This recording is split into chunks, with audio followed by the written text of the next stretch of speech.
सत्ता की मेज पर दोबारा से लौटें? देखिए, अब तो संभावना लग नहीं रही, संभावना खत्म हो चुकी है। और आपको याद होगा, जिक्र भी किया आपने कि यूपीए 2 में जब अन्ना का आंदोलन चल रहा था तब कहाँ सरकार इतनी आसानी से बात कर रही थी, और वो भी आंदोलन बहुत लंबा चला। आज 62 दिन हो गया किसान आंदोलन को, और ऐसा लगता है कि आज की रात कयामत की रात है। अगर अपने आप मान गए तो ठीक, नहीं तो रात में जबरदस्ती मनाया जाएगा। आज इस उत्तर प्रदेश के बॉर्डर से हर हाल में सरकार आंदोलन खत्म कराएगी, चाहे लाठी के दम पर, चाहे गोली के दम पर, और चाहे मनाने समझाने बुझाने से। सरकार के पास हर हथकंडा होता है, सरकार किसी की हो।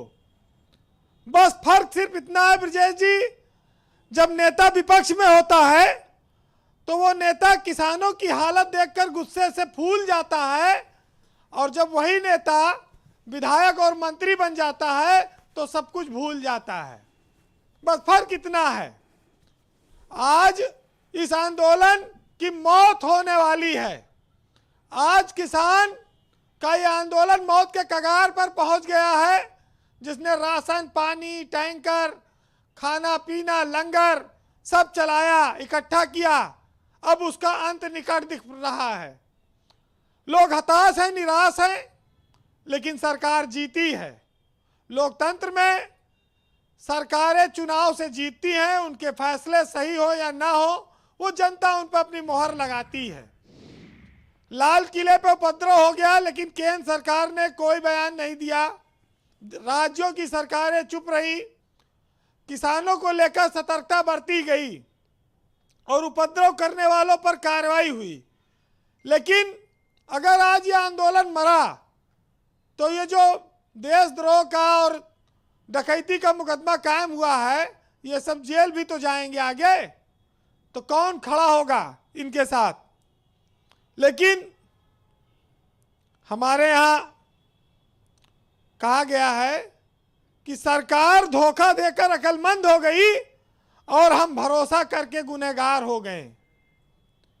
लेकिन एक सच्चाई यह भी है कि धोखा बादाम की तरह होता है, जितना खाओगे उतनी अकल आएगी।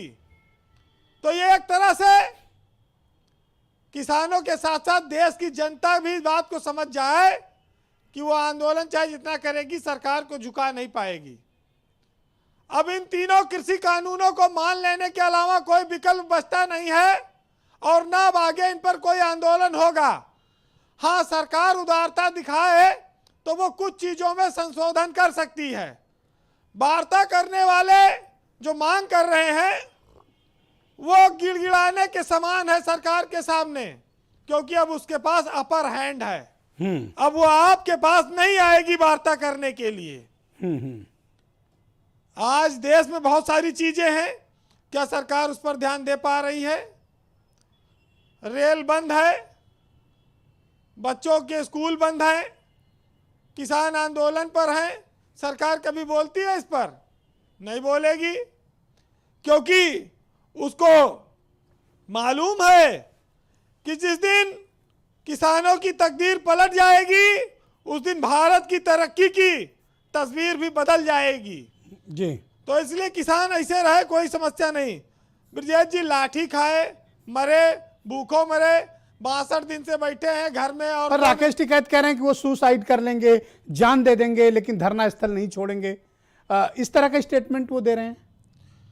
नहीं, वो अपनी ओर से ना छोड़े, पुलिस उनको जबरिया उठा के ले जाएगी, आंदोलन खत्म कराएगी। कोई किसान नेता, कोई आंदोलन, कोई व्यक्ति सरकार और संसाधन से थोड़ी लड़ सकता है। पर वो रो क्यों रहे थे आज? देखिए, राकेश टिकैत एक राष्ट्रीय किसान नेता के तौर पर उभरे हैं। उनके पिता ने जो संगठन बनाया था उसको वो और ऊंचाई पर और नेतृत्व के रूप में पूरे देश में वो आगे ले गए हैं, बुलंदी तक गए हैं। तो स्वाभाविक है कि जो नया रूप राकेश टिकैत का देखने को मिला है, उसमें जो उनको धोखा हुआ है, उनके साथियों ने जो साथ छोड़ा है, जो आरोप लगे हैं, उससे आहत होना स्वाभाविक है। जब इसी देश में किसान को अन्नदाता कहा गया और वहीं आंदोलन के लिए पानी बंद कर दिया जाएगा, तो स्वाभाविक है कि तकलीफ होगी लोगों को। आज पूरा विपक्ष मौन साधे बैठा है, टीवी पर बोलता है। अगर पूरे विपक्ष में दम होता, कांग्रेस में, सपा में, बसपा में और जितनी पार्टियां हैं देश की, निकल आते इनके नेता सड़क पर समर्थन में, तो माना जाता कि कुछ किसानों को सपोर्ट मिल रहा है। किसी में हिम्मत नहीं हुई, कहीं देशद्रोही ना घोषित हो जाए, कहीं उपद्रवी ना घोषित हो जाए। तो भाई शहीद भगत सिंह पैदा हुए खाली दूसरे के घर में, हमारे यहाँ मौज रहा है पूरी, खाली बयान दे के बस किनारे हो लो।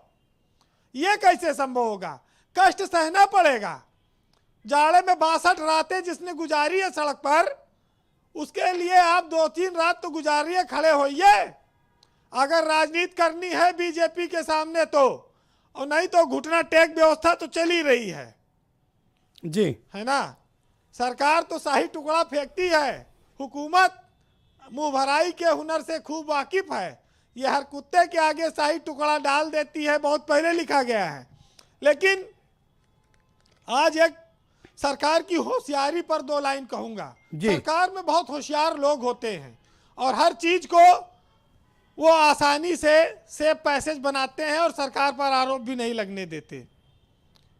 देखिए, किसान बड़ी उम्मीदें लेकर गया था, उम्मीदें आज टूट रही हैं कि नैनों में था रास्ता और हृदय में था गांव, और पूरी हुई न यात्रा, छलनी हो गए पांव।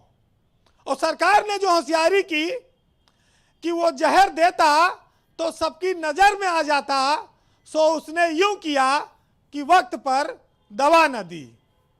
तो ब्रजेश जी, यह आंदोलन अंतिम सांसें ले रहा है और इन 2 लाइनों के साथ मैं कहूंगा कि युद्धों में हम कभी नहीं हारे, हम डरते हैं छलचंदों से, और हर बार पराजय पाई है अपने ही घर के जयचंदों से। बहुत बहुत शुक्रिया आपका वीरेंद्र जी, बहुत बहुत धन्यवाद। चौधरी पुष्पेंद्र सिंह किसान शक्ति संघ के अध्यक्ष हैं। मैं उनकी तरफ रुक